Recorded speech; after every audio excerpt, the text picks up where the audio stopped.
Just can't leave with the same grand, warm, unassuming style that he came. All you need is a great opening and a great closing. Well, you just heard my great opening, and now you're going to hear my great closing.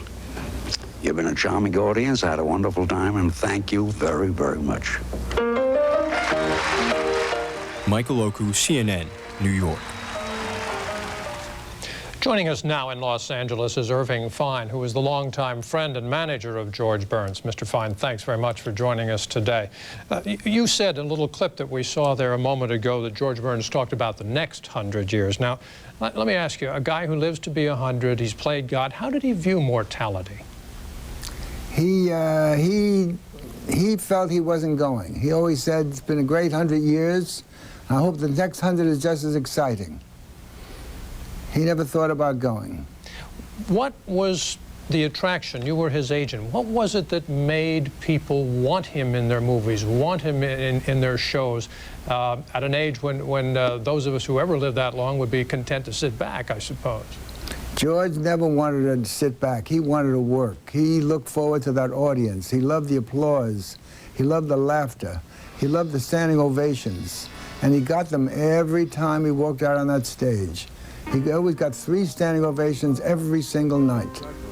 Were there things that he still wanted to do? Did he talk about projects, even though for the last, well, what, year and a half, he'd not been in the best of health? Well, he always wanted to work. We planned his 100th birthday. We talked about playing the Palladium in London for many, many years for his 100th birthday. But then we decided it would be too tough a trip to go to London. So what we did, we booked the Caesar's Palace. They usually charge $50 to see a George Burns show at Caesar's Palace in Las Vegas. But this time, for his 100th birthday, we announced 3 nights at $100 a ticket. And within a week, we sold out the 3 nights. We added a 4th night. Within a week, we sold the 4th night out. We added a 5th night, and within a few weeks, we sold the 5th night out.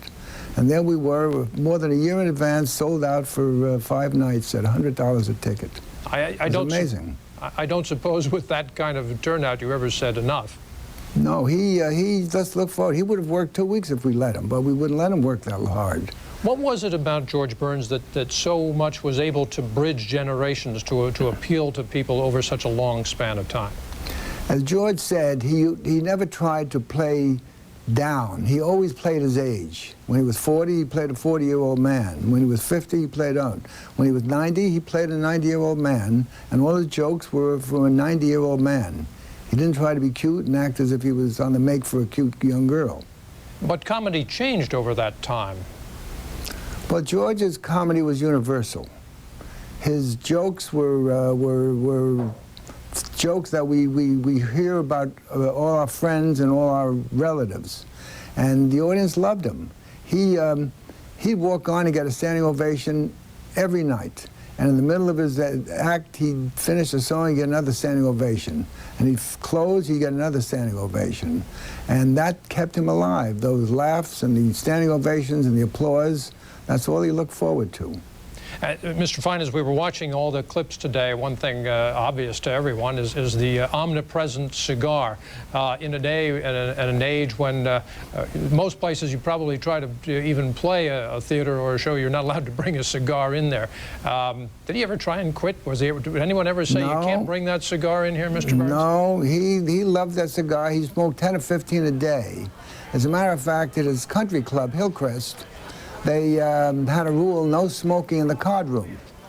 And George said, I'm going to quit. I'll quit the club. I won't play cards anymore. So they put up a sign, no smoking for anyone under 95. Only for people 95 and over were allowed to smoke. So he kept smoking right to the end. A very exclusive club of one for Mr. Burns. Mr. Fein, thank you very much for joining us today. Appreciate your thoughts. Thank you.